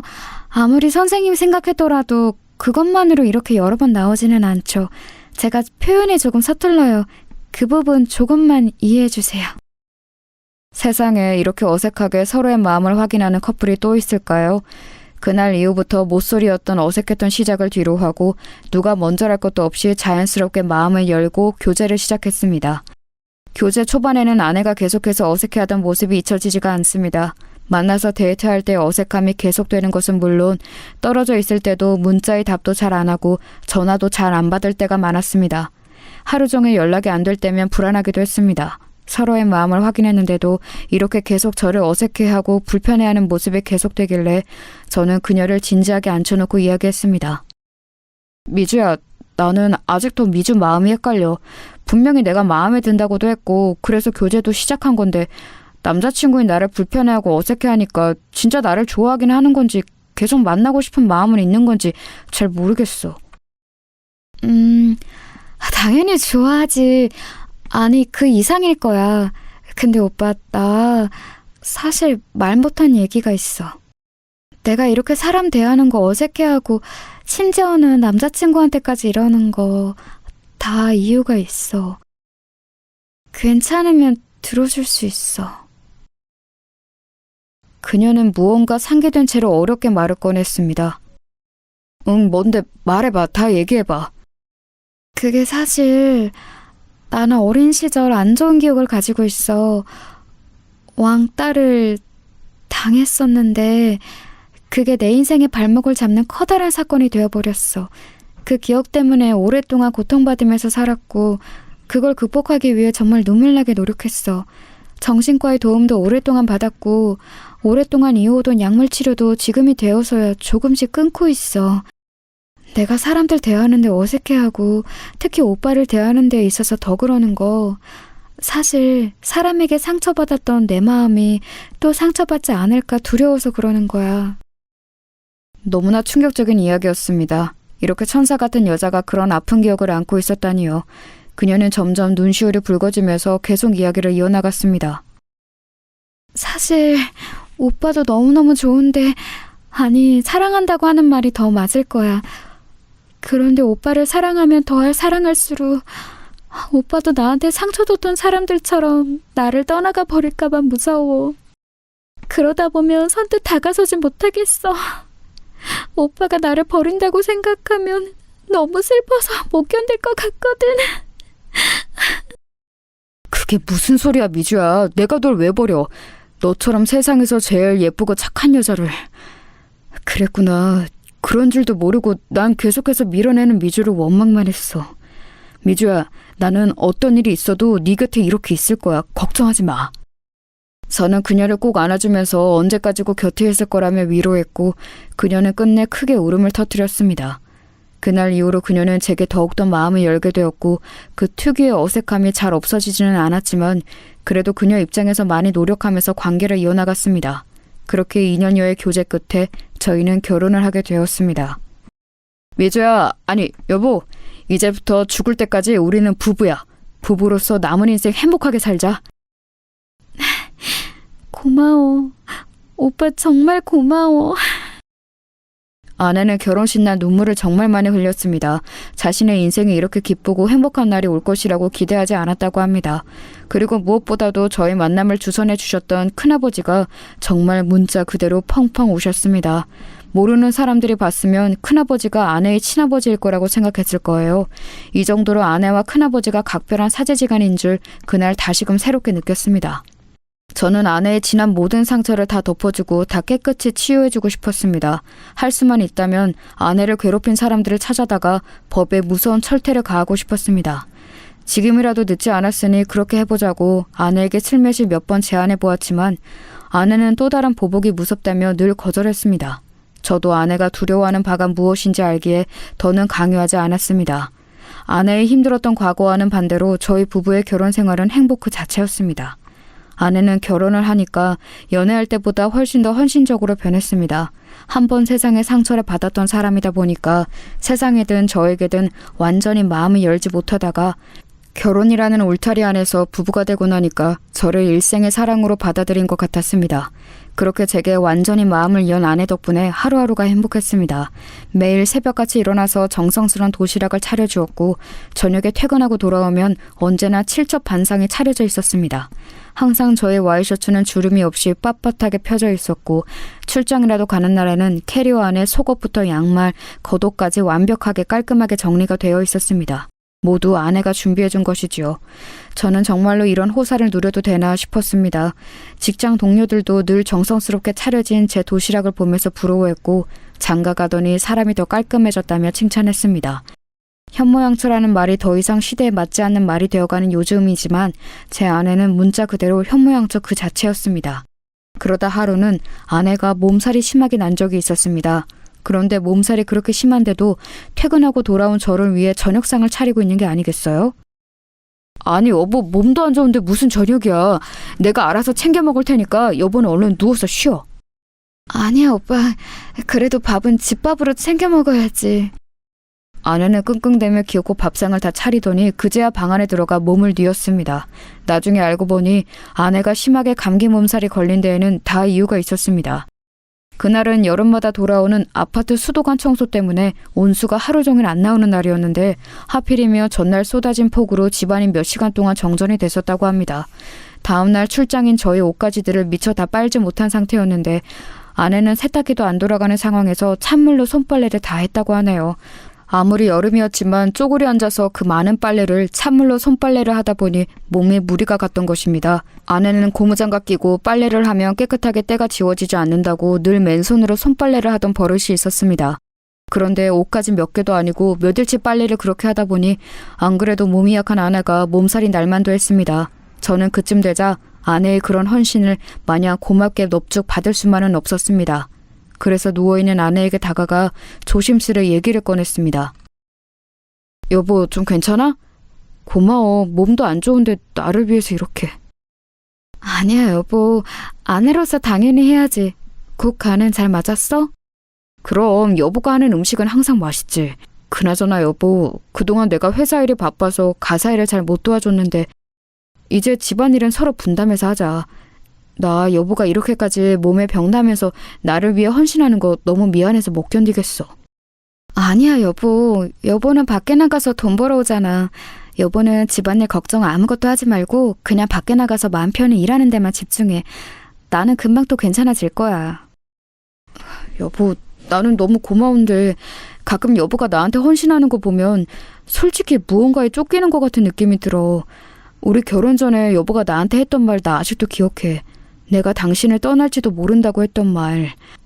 혹시 당신 나한테 이렇게까지 정성스럽게 헌신하는 게 그런 두려움에서 그러는 건 아니야? 아내는 제 말을 듣자 한참을 말을 잇지 못했습니다. 그러더니 지난주에 정신과 상담에 다녀온 얘기를 했습니다. 지난주에 상담실에 갔는데 선생님이 그러시더라. 내 얼굴이 너무 좋아졌대. 결혼하고 나서 진정한 행복을 찾은 것 같다고 선생님도 많이 기뻐하셨어. 내 이런 밝은 모습은 처음 본대. 그래서 약을 이제 끊어도 될 것 같다고. 그래? 그거 듣던 중 반가운 소리네. 그런데 한 가지 염려되는 게 있다고 하셨어. 내가 얼굴도 좋아지고 다 좋은데 무언가 알 수 없는 초조함이 엿보인대. 그 부분을 제대로 다루기 전까지 함부로 약은 끊을 수 없다고 하셨어. 그게 뭔데? 그 초조함이라는 게 설마... 맞아. 여보가 지금 말한 그 부분이야. 나 사실 여보랑 결혼하고 세상을 다 가진 것 같았어. 정말 행복했고 여보를 위해서 내가 할 수 있는 건 뭐든지 다 해주고 싶었어. 그런데 어느 순간부터 선생님이 그 부분에 대해서 계속 우려를 표하시더라고. 계속 쫓기고 있는 느낌이 든다면서. 그런데 그럴수록 나는 인정하고 싶지 않았어. 그래서 선생님이 그럴 때마다 주문처럼 아니야, 나는 쫓기고 있지 않아. 나는 남편을 사랑해서 이 일을 하는 거야 라고 되뇌었어. 그 마음은 어느새 선생님을 향한 반발심이 되어서 선생님이 말이 틀리다는 것을 증명이라도 하려는 듯 더 내 몸을 괴롭히면서 여보를 내조했어. 그러다가 이렇게 몸살이 심하게 나버린 거야. 그러니까 마음이 더 불안해졌어. 내가 근원적으로 가지고 있었던 여보가 나를 떠나면 어떡하지 하는 그 두려움. 결혼과 동시에 사라졌다고 생각했거든. 그런데 그게 아니었나 봐. 그리고 그 마음이 아직도 남아있다는 걸 인정해버리면 또다시 여보가 나를 떠날지도 모를 생각에, 그런 생각에 더 내 몸을 갈아가면서 집안일을 했던 것 같아. 아내는 긴 고백을 늘어놓다가 눈물이 차올라서 더 이상 말을 잇지 못했습니다. 저는 그런 아내를 꼭 안아주면서 말했습니다. 여보, 다시 말하지만 나는 결코 당신 곁을 떠나지 않아. 여보의 마음이 불안하면 매일매일 이 말을 해줄게. 하루에 1000번도 더 할 수 있어. 여보의 마음이 안정될 수만 있다면.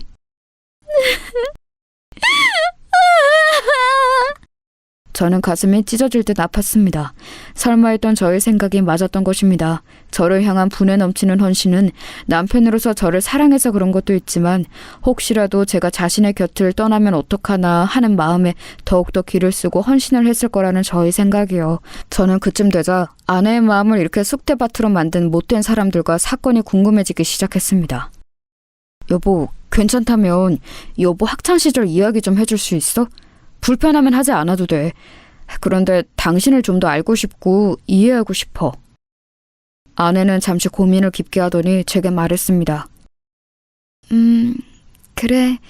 이제 이야기할 때도 된 것 같네. 길고 지루한 이야기가 되겠지만 들어줘. 아내는 그렇게 오랫동안 꺼내지 않았던 학창시절 이야기를 꺼냈습니다. 아내는 어릴 적에 무척 밝고 명랑한 소녀였습니다. 지금의 수줍고 숫기 없는 모습과는 대조되게 오히려 말량광이에 가까웠다고 합니다. 그렇게 밝고 티 없이 맑았던 아내의 인생은 중학교에 올라가면서 완전히 뒤바뀌게 됩니다. 바로 서두에 말씀드렸던 왕따를 당하게 된 사건 때문인데요. 그 시작은 이랬습니다. 아내가 중학교 2학년이 되었을 무렵의 일입니다.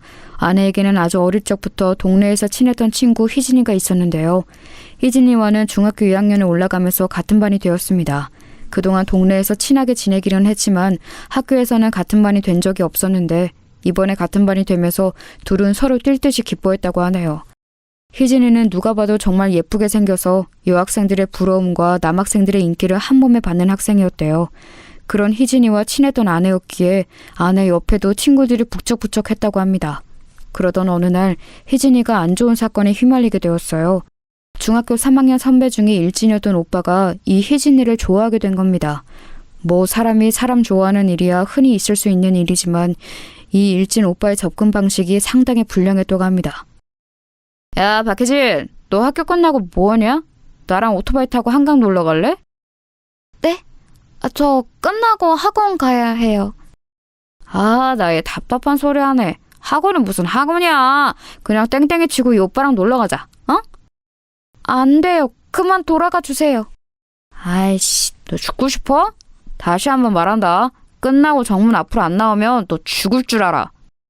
희진이는 협박에 가까운 일진 오빠의 접근이 너무나 무서워서 그날 방과 후에 후문으로 도망갔다고 합니다. 다음 날이 되자 쉬는 시간에 그 일진 오빠는 다시 저희 반에 찾아와서 문을 쾅 열며 희진이를 협박했습니다. 야, 네가 나를 바람 맞춰? 너 진짜 죽고 싶어? 왜 이러세요? 싫다는데 왜 자꾸 그러시냐고요? 어쭈? 앙칼지게구네? 야, 너 한 번만 더 바람 맞추면. 야, 박성호, 너 뭐하냐 지금? 금방이라도 희진이를 한 대 칠 것 같은 일진 오빠를 제지하고 나선 것은 다름 아닌 같은 반의 민지연이었습니다. 너 지금 나 놔두고 바람 펴? 이 나쁜 새끼야? 아, 나 또 인연이 귀찮게 하네. 야, 너 너랑 나랑 언제 사귀었냐? 바람은 무슨 얼어 죽을 바람. 당장 꺼져. 이 오빠 지금 작업 중이니까. 야, 이 나쁜 새끼야. 그럼 나한테 했던 건 뭔데? 민지연은 손바닥으로 일진 오빠의 등짝을 마구 때리며 울었다고 합니다. 아, 나 이게 진짜 죽을라고. 일진 오빠가 제지하며 소리를 지르는 순간 담임 선생님의 목소리가 들렸습니다. 뒤에 더 자세하게 설명하겠지만 이 담임 선생님이 저희 큰아버지이십니다. 야, 거기 너네 뭐야? 3학년이 여기는 왜 와 있어? 수업 좀 쳤으니까 얼른 돌아가. 아씨, 야 민지연, 또 두고 보자. 아, 이쁜이, 다음 시간에 또 올게. 일진 오빠는 돌아가는 와중에도 희진에게 찝쩍대는 것을 멈추지 않았습니다. 그런데 진짜 큰 사건은 그때부터 시작되었습니다. 그날부터 지연이는 대놓고 희진이를 괴롭히기 시작했습니다. 민지연이 진짜 그 일진 오빠랑 사귀었던 건지 어떻던 건지는 모르겠지만 분명한 건 지연이가 그 일진 오빠를 좋아하고 있었고 그런 일진 오빠가 희진에게 찝쩍대니까 배알이 꼴렸던 것입니다. 문제는 지연이란 아이의 위치였습니다. 민지연 역시 학교의 일진이었는데 거기서만 그쳤어도 좋으련만 그 아이는 무려 학교 이사장님의 딸이었습니다. 이사장님의 후광을 등에 업고 천방지축으로 날뛰던 학교에서 알아주던 양아치라 선생님들도 함부로 손을 못 대던 학생이었던 것입니다. 그런 민지연의 희진이를 향한 괴롭힘이 시작되는 순간이었습니다. 처음에는 볼 때마다 어깨로 툭 치고 가는 것은 물론 수업 시간에 뒤에서 지우개 가루를 던지며 희진이를 괴롭혔습니다. 같이 다니는 일진 무리는 그런 광경을 보며 킥킥대며 좋아했는데 아내의 눈에 비친 그들의 모습은 정말 악마 같았다고 합니다. 처음에는 그렇게 비교적 가벼운 시비로 희진이를 괴롭히더니 하루는 정말 못된 짓을 저질렀습니다. 수업 중이 치고 책장 서랍에서 교과서를 꺼내려던 희진이가 기겁을 하며 소리쳤습니다. 왜 그래 희진아? 무슨 일이야? 책상 안에 쥐가 손발에 벌벌 떨며 희진이가 가리킨 책상 서랍에는 죽은 쥐가 피 묻은 채로 들어있었습니다. 그것을 본 반 학생들은 아연실색하며 소리를 지르고 난리도 아니었습니다. 그런 광경을 보면서 민지연은 자신의 일진 친구들과 함께 뒤에서 킥킥대며 웃고 있었습니다. 누가 이런 장난을 쳤어? 누구야? 당장 안 나와? 담임이셨던 큰아버지는 정말로 크게 화가 나서 범인을 색출하려는데 민지연이 뒤에서 킥킥대던 걸 멈추더니 이렇게 얘기하는 거였습니다. 선생님, 그거 쥐가 아니고요. 박희진이 임신해서 애 떼놓은 거래요. 뭐야? 너 이 자식 일로 당장 나와! 화가 머리끝까지 난 큰아버지는 민지연을 앞으로 불러세웠는데 민지연은 조금의 반성의 태도도 보이지 않더랍니다. 왜요? 뭐, 어떻게 하려고? 너 이 자식 당장 교무실로 따라와! 큰아버지는 민지연의 손목을 잡고 교무실로 끌고 가려는데 민지연이 쌩쇼를 시작하더랍니다. 교사가 학생 못 만진다. 성추행이에요. 담임이 자기 학생 성추행해요. 그 목소리가 어찌나 크던지 교실이 쩌렁쩌렁 울리더랍니다. 큰아버지가 잠시 당황해서 멈칫하던 사이 가만히 있던 아내가 등장했습니다. 야, 민지영, 그만해. 쪽팔리지도 않냐? 이거 다 너가 저지른 짓이잖아. 너가 희진이 대놓고 괴롭히는 거 여기 모르는 사람 있어?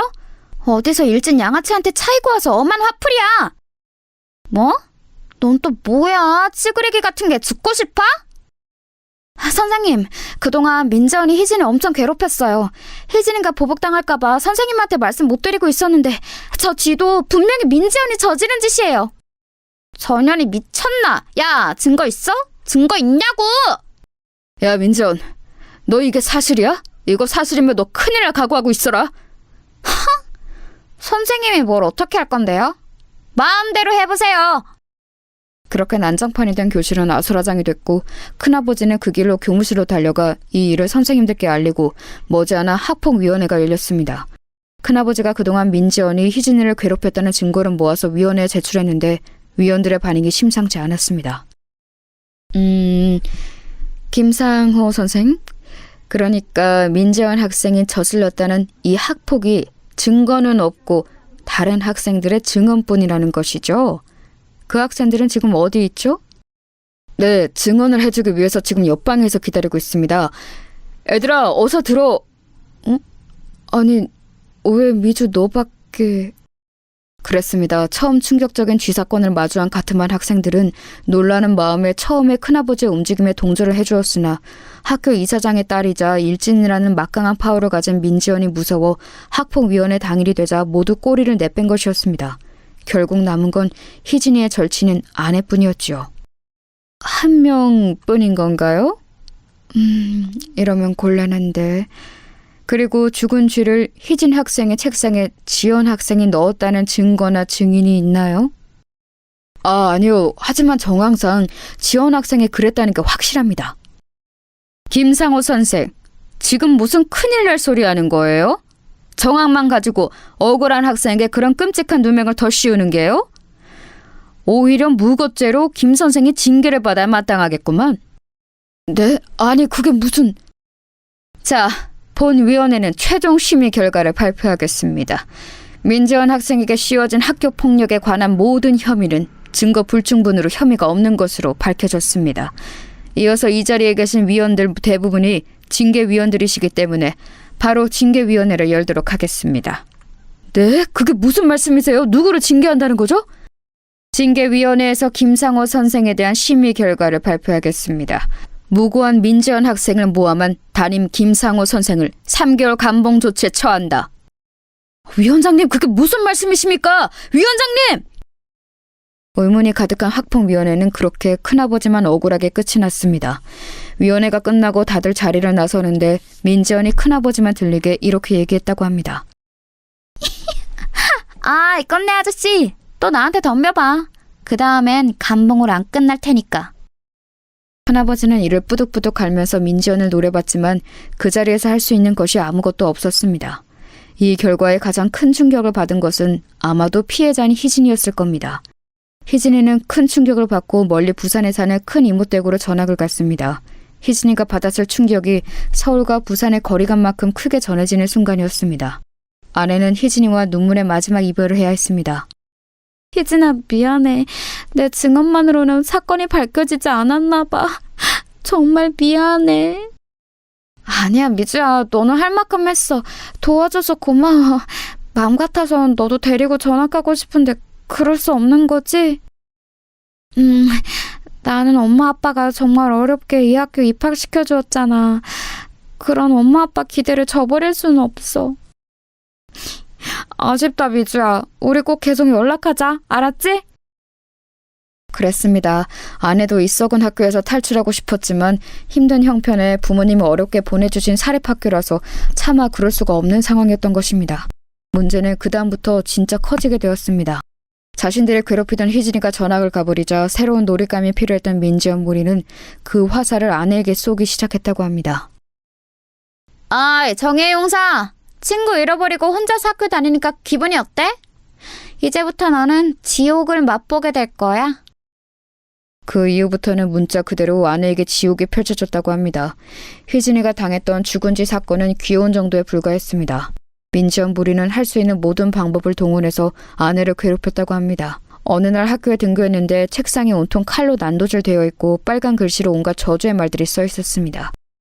걸레 임미주 임신 4개월, 임미주 아빠 5명. 차마 입에 담기도 어려운 말들이 더 있는데 그것까지는 너무 망측해서 이 정도까지만 적습니다. 그런가 하면 이런 일도 있었습니다. 체육 시간이 되어 체육복을 갈아입었는데 운동장에 나가서 두 줄로 뛰고 있으니 갑자기 뒤에 학생이 놀라서 소리치더랍니다. 미주야, 너 바지! 어머나, 이게 뭐야?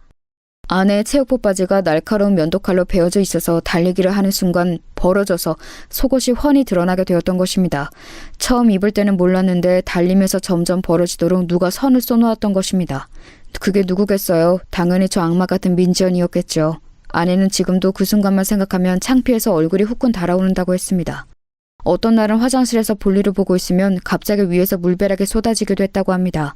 놀라서 밖으로 나가보면 낄낄거리며 도망가는 민지연의 무리의 뒷모습이 보였다고 했습니다.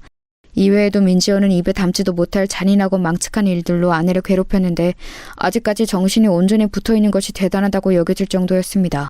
참다 못한 아내는 이번에는 모든 증거를 모아 큰아버지에게 제출을 했고 큰아버지는 다시 용기를 내어 다시 학폭위원회를 신청했습니다. 그렇게 열린 학폭위원회 날. 김상호 선생, 또 같은 선생의 같은 학생. 이번에는 피해자만 바뀌었네요. 네, 위원장님. 이번에는 증거가 명백하게 있습니다. 피해자라고 주장하는 임미주 학생은 평소부터 민지연 학생과 사이가 좋지 않았고 또 저번 학폭위원회에서 피해자라고 주장했던 박희진 양과 절친한 사이이지요? 네? 그건 맞습니다만 그 얘기는 갑자기 왜... 그러면 임미주 학생이 원한 관계에 의해서 민지연 학생을 모함할 수도 있다는 생각은 안 해보셨나요? 그럴 리가 없습니다. 제가 아는 임미주 학생은 절대 그럴 학생이 아니에요. 여기 증거가 이렇게 명백하지 않습니까? 이런 증거야 원한을 가진 사람이라면 누구라도 조작할 수 있는 거 아니겠습니까? 그게 무슨 말도 안 되는 소리입니까, 위원장님? 그렇다면 임미주 학생이 이 증거를 조작했다는 증거를 대보세요. 정황상 그렇다는 거죠. 정황상. 우리 김상호 선생이 그렇게 좋아하는 정황 말이에요. 위원장님! 자, 판결을 내리겠습니다. 민지연 학생이 임미주 학생을 주도적으로 따돌리고 괴롭혔다는 증거가 명확치 않으므로 민지연 학생에 대한 학교폭력 혐의는 혐의 없음으로 결론 내린다. 자, 그럼 역시 이번에도 바로 징계위원회를 열어볼까요? 또 시작입니까, 위원장님? 민지연 학생을 재차 무고한 김상호 선생에게 3개월 무국정지 처분을 내린다. 위원장님, 정말 너무한 것 아닙니까? 분노에 가득 찬 큰아버지의 외침 뒤로 악마 같은 민지연의 조롱만 다시 돌아올 뿐이었습니다. 꼰대 아저씨, 아무리 애써보라니까. 마지막에 누가 없나? 도저히 이길 수 없는 싸움이었습니다. 명확한 증거를 댄다 해도 이사장이 끝나풀이었던 학폭위원회와 징계위원회는 눈 하나 깜짝하지 않았습니다. 큰아버지는 결국 눈물을 흘리며 아내에게 말했습니다. 배주야, 미안하다. 정말 미안해. 이 선생님이 힘이 없어서 너에게 이런 몹쓸 일을 겪게 하는구나. 아니에요, 선생님. 선생님 잘못 아니에요. 울지 마세요. 미주야, 선생님 징계받고 돌아올 때까지 꿋꿋이 잘 버텨야 한다. 다음에 올 때는 꼭 선생님이 그 못된 녀석들 벌받게 해줄게. 감사해요, 선생님. 그렇게 큰아버지의 징계 기간 동안 아내를 향한 민지연의 괴롭힘은 더욱 거세졌습니다. 당연히 이사장인 아버지를 등에 업은 민지연을 제지할 수 있는 사람은 아무도 없었습니다. 그렇게 큰아버지의 징계 3개월이 지난 어느 날, 아내는 그날도 죽을 결심을 수도 없이 고쳐가며 힘겹게 등교를 한 날이었습니다. 그런데 어김없이 책상에 각종 폐륜과 입에 담지 못할 성희롱이 적혀 있어야 하는데 깨끗이 치워져 있더랍니다. 이게 무슨 일이지? 그리고 하루는 체육 시간이 끝나고 돌아왔는데 이번에는 책상이랑 가방에서 민지연 무리가 버려놓은 쓰레기며 피 묻은 생리대며 각종 더러운 것들이 나와야 하는데 가방 안이 깨끗하더랍니다. 그 일은 그 다음 날도 또 그 다음 날도 계속되었습니다. 이제 민지연 무리가 제풀에 실증이 나서 괴롭힘을 그만둔 건가 하면 그렇지도 않았습니다. 쉬는 시간마다 괴롭힘은 여전했으니까요. 하지만 이상하리만치 아내의 자리와 책상 밑 주변은 깨끗이 치워져 있더랍니다. 그러던 중 그 일의 전말을 알게 되었습니다. 하루는 아내가 수도가를 지나가고 있었습니다. 보통은 그러고 있으면 숨어있던 민지연 무리가 양동이에 걸레빵 구정물을 한가득 담고 있다가 아내가 지나가며 퍼붓고 도망가곤 했다고 합니다. 그날도 역시 구정물 맞을 각오를 하고 지나가는데 역시나 구정물 한 바가지가 날라오더랍니다. 그런데 눈을 뜨고 보니 아내의 옷은 거의 젖지 않았습니다. 선생님? 놀랍게도 아내가 맞았을 구정물 세례는 그새 아내 앞에 나타난 큰아버지에게로 다 쏟아졌다고 합니다. 아, 뭐야? 꼰대가 왜 저기 있어? 에이씨, 기분 잡쳤네. 야, 가자! 야, 민지야, 너 이리 와! 아, 뭐예요? 재밌게 놀고 있었는데 왜 끼어들어요? 젠장. 그래, 앞으로 너 하고 싶은 대로 맘대로 다 해. 니네 잘난 아버지 등에 업고 날뛰던 말던 어디 해보라고. 근데 너 앞으로 미주 괴롭힐 거면 그건 나한테 해. 나 어차피 자존심도 없고 쪽팔린 것도 없는 놈이니까 나한테 하라고. 할 자신 있으면 해봐, 어디. 선생님. 뭐야. 영혼 납셨네. 그런다고 내가 안 할 줄 알고? 못할 것도 없지. 두고 봐라. 그렇게 민지연 무리가 조롱을 하며 떠나간 자리에서 아내는 구정물에 흠뻑 젖은 큰아버지를 보면서 울먹였습니다. 선생님, 이게 뭐예요? 왜 저 대신? 대신이라니 미주야. 애초에 이런 끔찍한 짓을 당해야 하는 사람도 없고 그걸 대신해야 할 사람도 없어. 이 선생님이 무능력해서 너를 지켜주든 못했다. 이제부터는 저 못된 년들이 하는 짓거리 혼자 당하게 안 둘게. 미주야, 꼭 기억하렴. 넌 혼자가 아니야. 선생님, 그럼 매일 제 책상이랑 가방 치워주셨던 것도. 선생님이 해줄 수 있는 게 고작 그것밖에 없더구나. 미안하다. 미안하다, 정말. 선생님, 정말 감사해요. 정말 감사해요. 그날 이후로 큰아버지는 쉬는 시간마다 아내를 지켜주러 나타나셨습니다.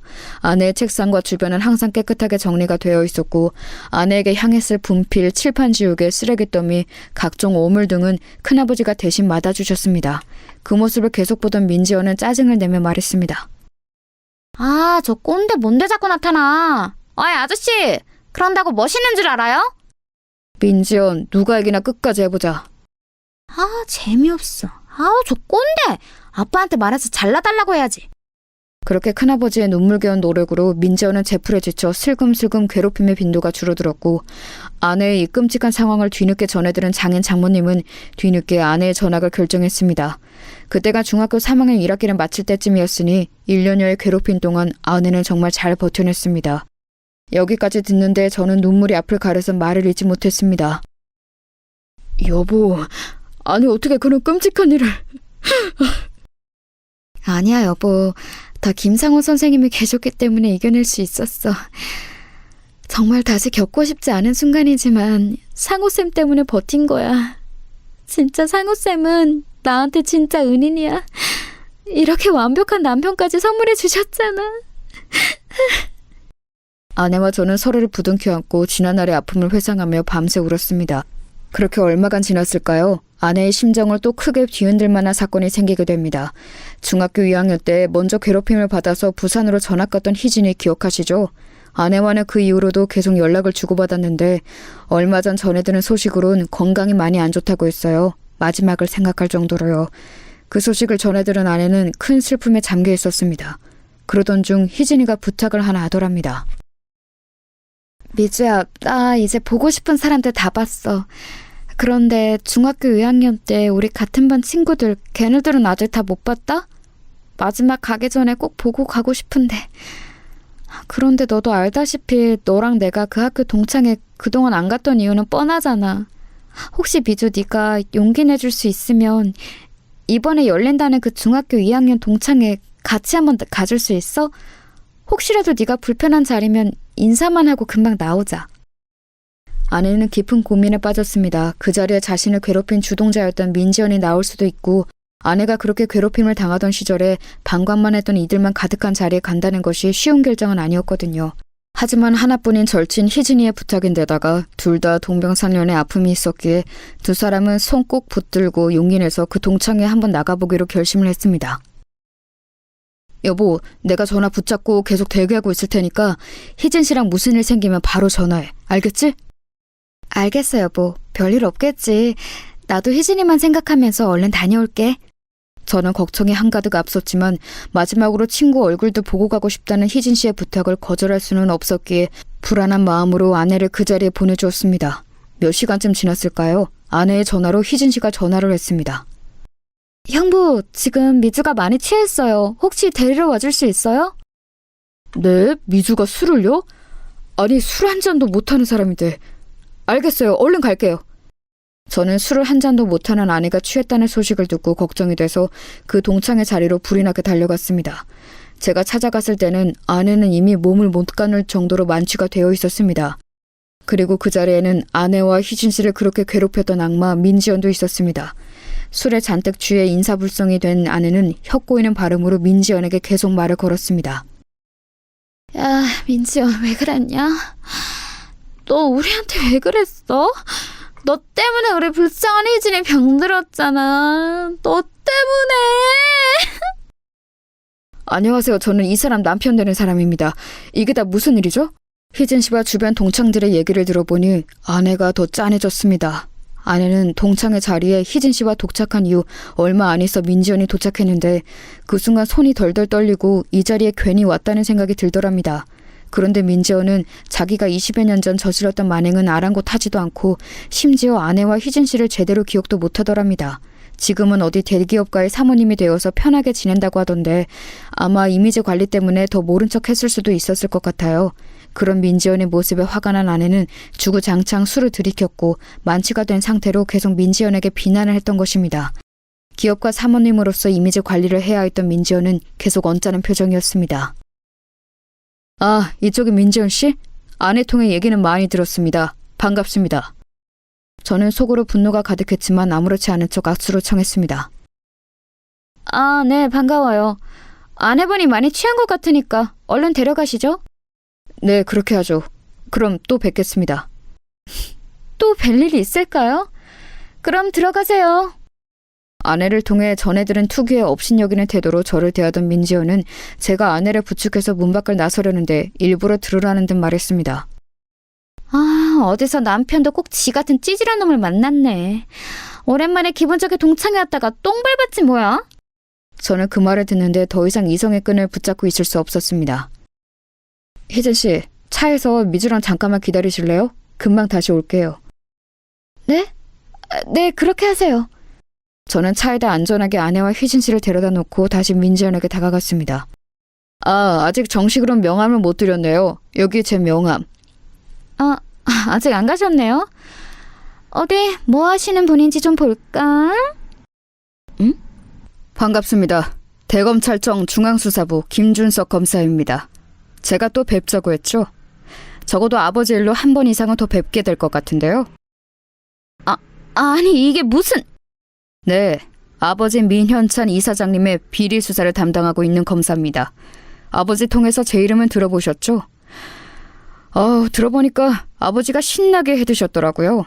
그리고 따님 명의로도 많이 해드셨던데 따님도 그 책임을 피할 수는 없겠죠? 네? 아니 잠깐만요 검사님. 저를 향해 하대하던 태도는 온데간데 없고 민지연은 갑자기 대뜸 제게 무릎을 꿇었습니다.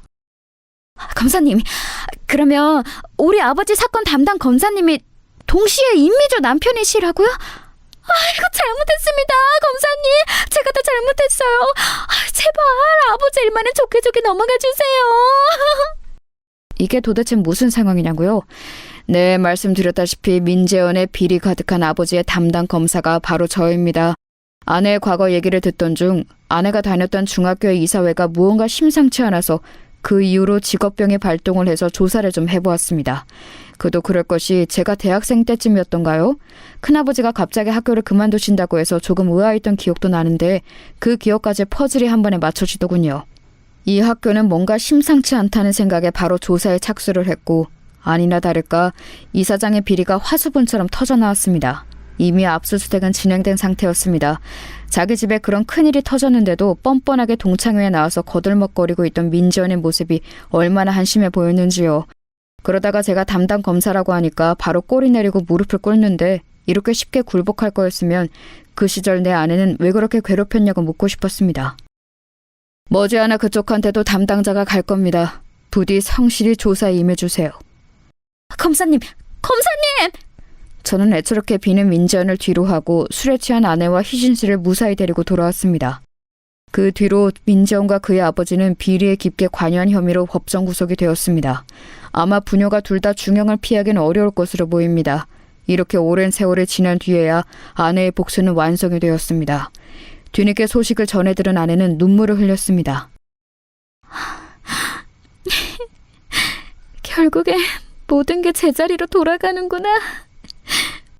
고마워 여보, 고마워. 자, 여러분 어떻게 들으셨나요? 평생 가슴에 상처를 안고 살아온 아내의 복수극에 함께 통쾌하신가요? 저도 할 수만 있다면 이번 사건으로 아내의 가슴에 쌓인 모든 상처가 다 씻겨져 내려갔으면 좋겠습니다. 이 천사 같은 사람이 이겨냈을 그 무수한 세월을 생각하면 가슴이 한없이 먹먹해지거든요. 게다가 이런 일들이 지금도 계속해서 벌어지고 있다는 점이 정말 슬플 뿐입니다. 오죽하면 더 글로리라는 드라마가 이렇게까지 흥행을 했겠어요. 그 드라마의 각본이 잘 쓰여진 덕분도 있겠지만 많은 이들이 개탄하고 공감할 만한 주제인 영향도 크다고 생각합니다. 그리고 제 아내는 그 드라마의 주인공 못지않게 정말 잘 이겨낸 사람이란 걸 믿어 의심치 않습니다. 부디 학교폭력과 왕따 문제가 대한민국에서, 아니 이 인류에서 영원히 뿌리 뽑히기만을 간절히 기도해봅니다. 제가 준비한 사연은 여기까지입니다. 모두 아내에게 남편에게 사랑한다는 말 한마디씩 더 건네는 하루 되시길 바랍니다.